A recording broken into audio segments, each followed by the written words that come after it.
Assalamualaikum warahmatullahi wabarakatuh. Syukur alhamdulillah kita bisa berjumpa lagi di channel Aris Panji. Sholawat serta salam selalu terhadap junjungan kita Nabi besar Muhammad sallallahu alaihi wasallam. Allahumma sholli ala Sayyidina Muhammad wa ala ali Sayyidina Muhammad, harapan dan doa saya. Semoga saudaraku semuanya selalu diberikan kesehatan dan dilapangkan rezekinya dan diampuni dosa-dosanya, Allahumma amin ya robbal alamin. Sahabat beriman yang dirahmati Allah Subhanahu wa Ta'ala. Pada video kali ini kita akan menceritakan satu kisah sejarah Islam tentang asal-usul Al-Quran, yaitu kitab suci umat Islam.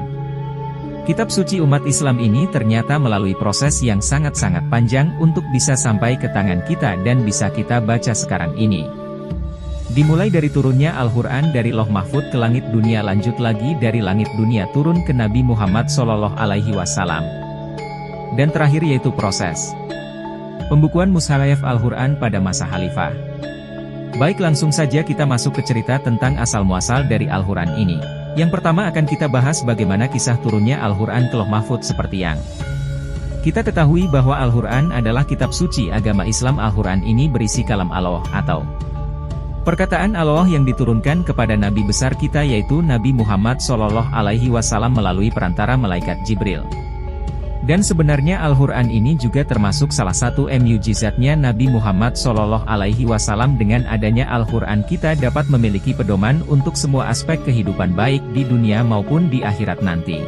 Al-Quran ini bisa sampai ke kita sekarang ternyata prosesnya juga sangat panjang, bahkan sebelum malaikat Jibril menyampaikan ke Nabi Muhammad Shallallahu Alaihi Wasallam proses turunnya Al-Quran ini telah mengalami beberapa tahapan terlebih dahulu, bahkan sebelum sampai di tangannya Rasulullah, di mana tahap yang pertama adalah penyampaian Al-Quran dari Allah Subhanahu wa Ta'ala ke Lauh Mahfud. Lalu apa yang dimaksud dengan Lauh Mahfud itu? Jadi Lauh Mahfud ini diyakini sebagai kitab yang terjaga, kitab di mana Allah Subhanahu wa Ta'ala mencatatkan segala sesuatu tentang takdir setiap manusia dan semua yang akan terjadi di alam semesta ini. Atau dengan kata lain, Lauh Mahfud ini juga diartikan sebagai tempat yang di dalamnya tersimpan semua hal yang berkaitan dengan kabar dan kabarnya Allah atau takdirnya Allah Subhanahu wa Ta'ala.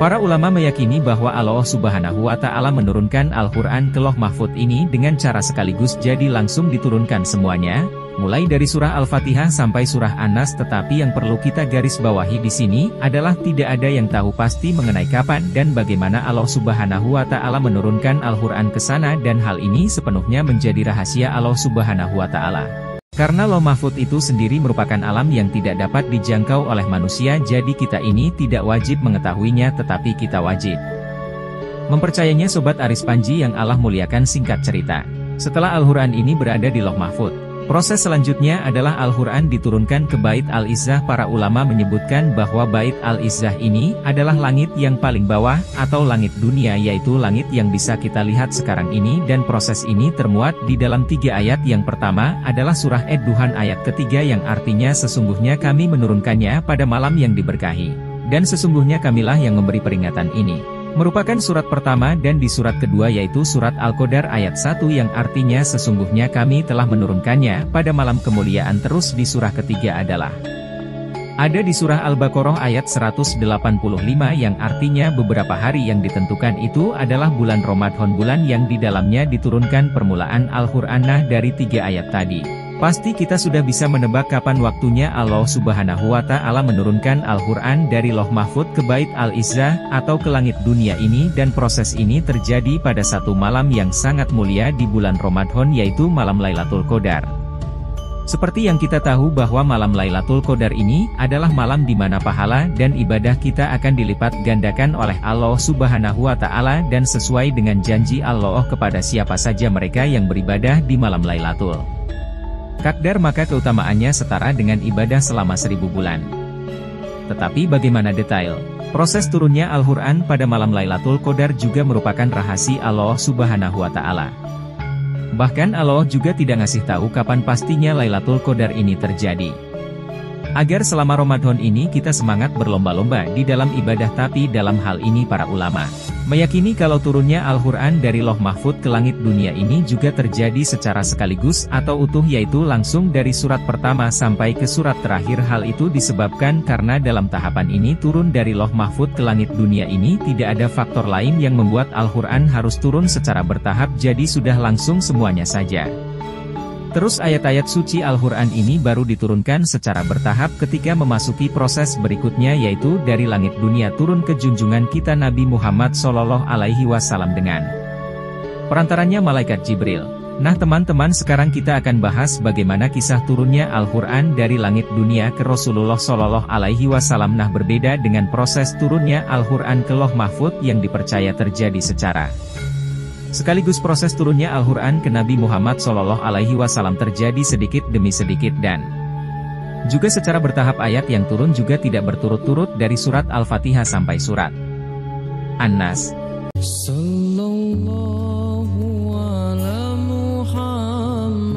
Melainkan disesuaikan dengan situasi dan kondisi di dunia. Misal ada kejadian tentang fitnah, maka turunlah ayat tentang kejadian fitnah itu. Kemudian ada yang bertanya tentang hukum apa misalnya, maka turunlah itu ayat yang menjelaskan jawaban dari hukum tersebut.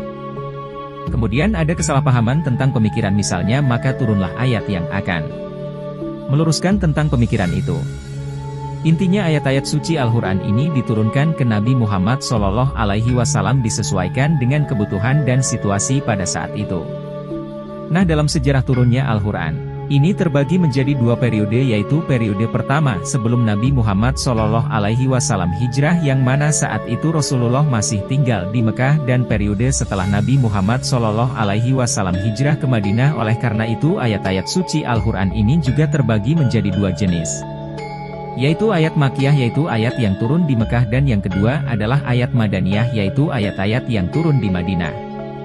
Karena ayat-ayat Al-Quran ini diturunkan ke Rasulullah SAW sedikit demi sedikit atau secara bertahap-tahap, otomatis proses turunnya Al-Quran pun juga membutuhkan waktu yang tidak sebentar atau membutuhkan waktu yang lama, di mana jika di total rentang waktu dari ayat yang pertama turun sampai ayat terakhir turun, proses ini membutuhkan waktu selama 22 tahun 2 bulan dan 22 hari, dan ini sangat panjang dan begitu lama. Dan tentunya ayat pertama yang turun kepada Rasulullah ini terjadi ketika Rasulullah sedang berdiam diri di Gua Hiro yang letaknya berada di Jabal Nur. Nah pada saat itu Rasulullah terhitung sudah 26 hari berada di Gua Hiro, lalu di malam ke-27 tepatnya pada malam 17 Ramadan tiba-tiba Rasulullah dikejutkan dengan kedatangan seseorang berbaju putih yang merupakan jelmaan dari malaikat Jibril di hadapan Rasulullah. Itulah malaikat Jibril pun menyampaikan wahyu yang pertama, yaitu surat Al-Alaq ayat 1-5 yang artinya bacalah dengan menyebut nama Tuhanmu yang menciptakan, dan Dia telah menciptakan manusia dari segumpal darah. Bacalah, dan Tuhanmulah yang maha pemurah yang mengajarkan manusia dengan perantara kalam. Dia mengajar kepada manusia apa yang tidak diketahuinya. Ini adalah wahyu pertama atau surat pertama dari Al-Quran yang turun ke Rasulullah. Nah ketika Rasulullah menerima wahyu pertama itu, seketika beliau pun merasa ketakutan. Pastinya beliau langsung turun dari Gua Hiro dan langsung bergegas pulang ke rumahnya. Kemudian pada saat Rasulullah bertemu dengan sang istri yaitu Khadijah, di situ posisinya beliau masih gemetar. Rasulullah gemetar, alhasil beliau pun diminta oleh Khadijah untuk menyelimutinya. Ini adalah salah satu bukti kalau Al-Quran ini turun ke Rasulullah secara bertahap-tahap. Dan berilah peringatan Al-Quran turun sesuai situasi. Selanjutnya kita masuk ke saat Rasulullah ingin menyiarkan agama Islam, yang awalnya secara sembunyi-sembunyi ke terang-terangan waktu. Itu ceritanya Rasulullah naiklah ke sebuah bukit yang ada di Mekah. Di sana karena beliau langsung berseru, wahai penduduk Mekah, jika aku mengatakan di belakang bukit ini ada pasukan yang mau menyerang kita, apakah kalian percaya? Kata Rasulullah mendengar seruan itu tanpa ragu. Mereka semua warga-warga Mekah langsung bilang, ya kami percaya ya Muhammad. Tentu saja waktu itu mereka sangat-sangat percaya kepada Rasulullah karena Rasulullah memang dikenal sebagai orang yang sangat jujur dan tidak pernah berbohong. Nah di saat Rasulullah dan ketika Rasulullah ngomong seperti itu mereka percaya. Kemudian Rasulullah pun berseru lagi, kalau aku bilang ada musuh yang mau menghancurkan Mekah, Apakah kalian percaya? Jawaban mereka masih sama, kami percaya.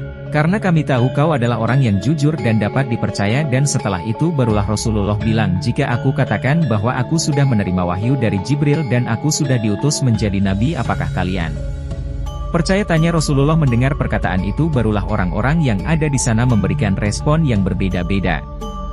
Ada yang langsung percaya, ada juga yang tidak percaya. Salah satu yang tidak percaya yang langsung menolak Islam itulah pamannya Rasulullah, yaitu Abu Lahab. Di momen itu dengan perasaan kesal Abu Lahab bilang, celakalah kamu Muhammad, katanya melihat Abu Lahab yang menentang Rasulullah seketika. Melalui perantara malaikat Jibril langsung turun wahyu yang berikutnya, yaitu surat Al-Lahab, yang artinya binasalah kedua tangan Abu Lahab dan sesungguhnya dia akan binasa, tidaklah berfaedah kepadanya harta bendanya dan apa yang dia usahakan dan seterusnya itu. Turun surat Al-Lahab gara-gara situasi pamannya Rasulullah, yaitu Abu Lahab yang menolak keislaman Rasul, jadi disesuaikan dengan situasi turunnya Al-Quran ini. Sedikit demi sedikit jadi. Kurang lebih gambarannya seperti itu. Ada tahapan turunnya Al-Quran dari langit dunia ke Rasulullah dan proses ini terjadi secara bertahap sesuai dengan situasi dan kondisi. Dengan kata lain, Al-Quran ini turun sebagai respon atas apa yang sedang terjadi di dunia. Oleh karena itu ketika kita belajar Al-Quran hendaknya kita juga bisa mempelajari tentang asbabun nuzul, atau sejarah yang melatar belakangi turunnya ayat-ayat itu, dan proses ini terus berlangsung hingga akhirnya setelah lebih dari 22 tahun turunlah ayat yang terakhir, yaitu surat Al-Maidah ayat 3. Ayat ini ceritanya turun pada saat Rasulullah sedang melaksanakan Haji Wada. Haji Wada ini merupakan perpisahan dengan para sahabat, di mana pada saat itu ketika Rasulullah sedang berjalan dengan menaiki untanya, tiba-tiba datanglah ini malaikat Jibril untuk menyampaikan wahyu terakhir ini. Pada saat itu Rasulullah sampai membungkuk di atas unta beliau gara-gara wahyu yang beliau terima ini sangatlah berat, yaitu wahyu terakhir.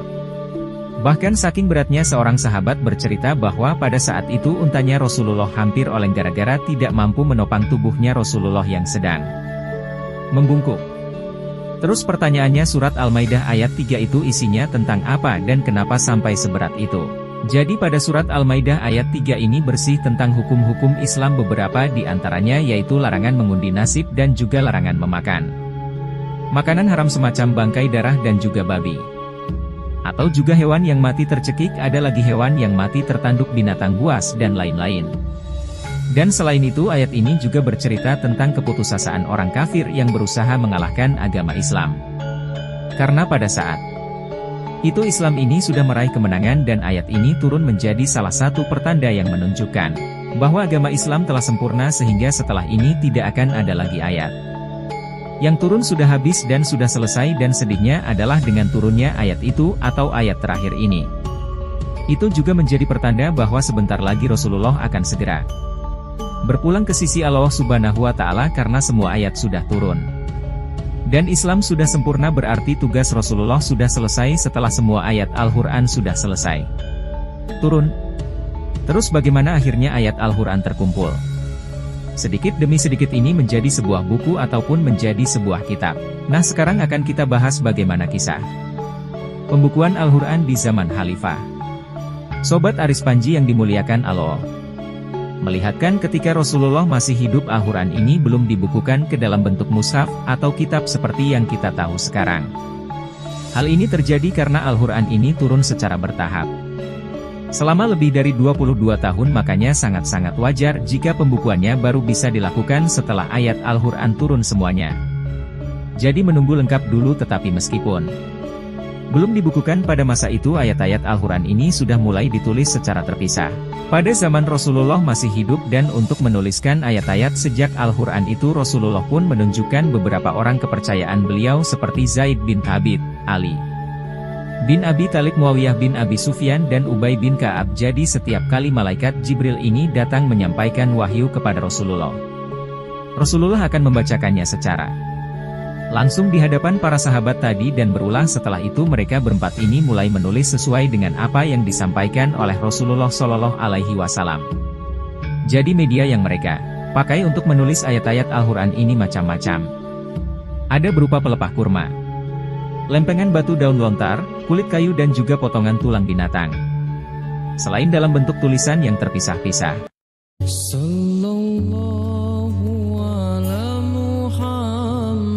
Yang paling utama adalah ayat-ayat Al-Quran ini tersimpan di dalam hafalannya Rasulullah dan juga para sahabat karena hal ini juga sesuai dengan kulturnya orang Arab yang memang cenderung menjaga peninggalan nenek moyang mereka. Yang beberapa diantaranya berupa syair dan cerita dengan media hafalan. Itulah kenapa orang-orang Arab ini terkenal hafalannya yang bagus-bagus, jadi selain ditulis mereka juga menghafal. Lalu barulah ketika Rasulullah Shallallahu Alaihi Wasallam wafat, dan kepemimpinan umat Islam beralih ke para khalifah dimulai oleh Abu Bakar, disitulah terjadi sebuah peristiwa besar yang memang tidak mereka duga-duga. Di mana pada waktu itu terjadi sebuah pertempuran besar antara kaum muslimin dengan kaum murtad.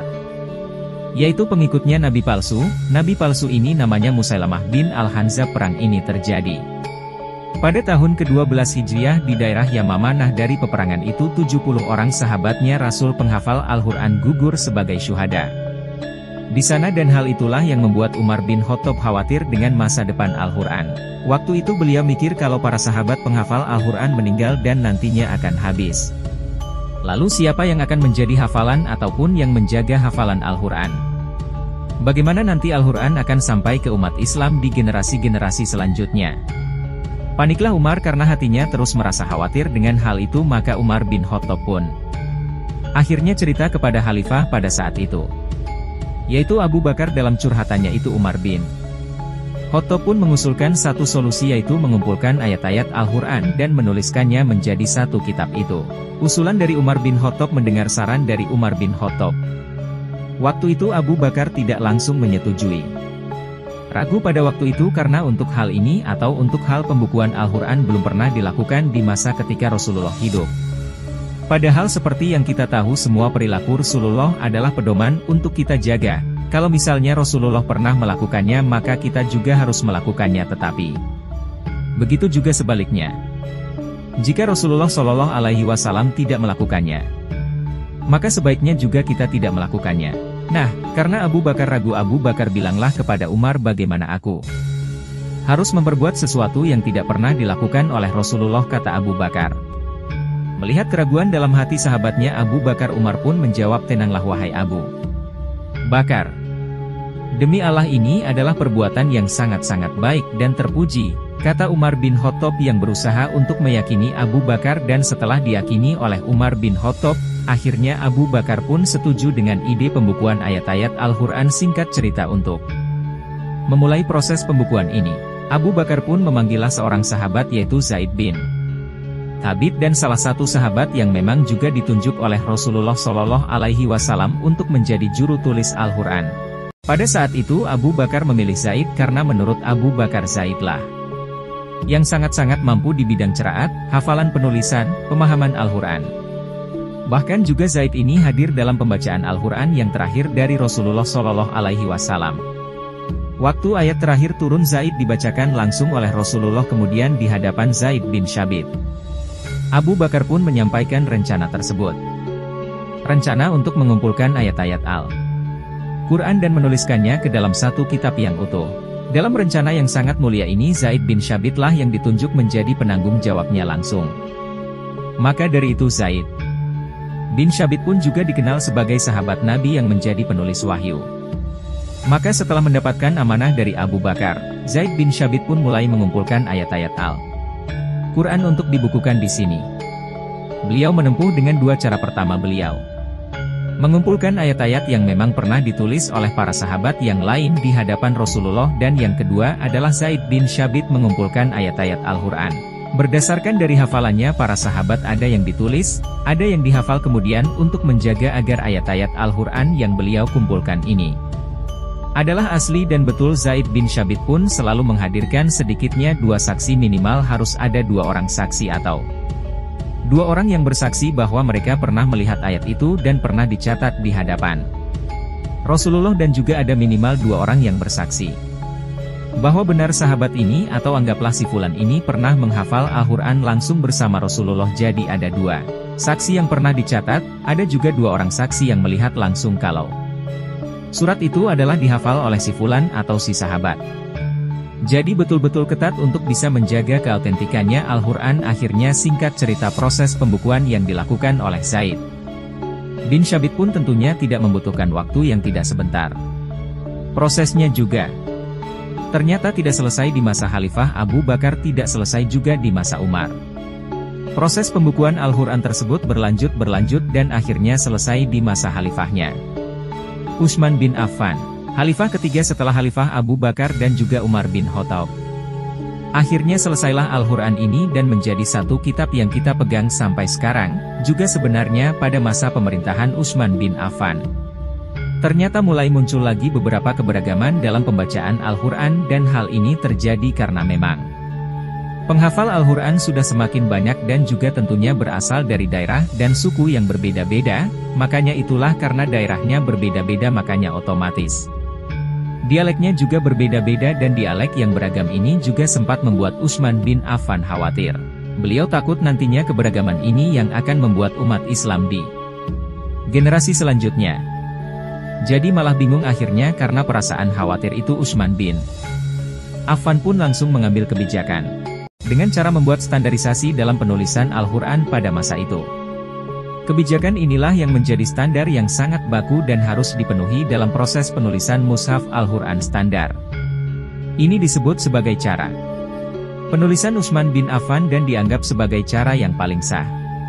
Sehingga teruslah itu digunakan sampai sekarang. Kebijakan yang dilakukan oleh Utsman bin Affan inilah yang juga akhirnya berhasil mencegah perselisihan di antara umat Islam di masa yang akan datang, mengenai tata cara penulisan dan juga pembacaan Al-Quran, dan tentunya berkat jasa Utsman bin Affan beserta para sahabat yang lain, hari ini kita bisa membaca mushaf Al-Quran yang sangat nyaman dan lengkap. Sudah pembukuan Al-Quran selesai sebanyak 30 juz 111 surat dan 6.236 ayat. Dan selain itu, meski pada saat diturunkan ke Rasulullah ayat-ayat Al-Quran ini tidak berunut tetapi atas bantuan Allah Subhanahu wa Ta'ala ternyata pada saat dibukukan, Al-Quran ini bisa kembali ke urutannya yang sebenarnya, yaitu di surah Al-Fatihah sampai surah An-Naas. Nah teman-teman yang dirahmati Allah Subhanahu wa Ta'ala, jadi itu tadi sedikit kisah tentang sejarah turunnya Al-Quran sampai ke tangan kita sekarang ini, dan semoga video ini bermanfaat. Lebih dan kurangnya mohon dimaafkan, yang benar datangnya dari Allah Subhanahu wa Ta'ala. Khilaf atau keliru itu datangnya dari saya pribadi sebagai manusia biasa. Sampai ketemu di kisah-kisah seru yang penuh makna selanjutnya. Saya akhiri. Wassalamualaikum warahmatullahi wabarakatuh.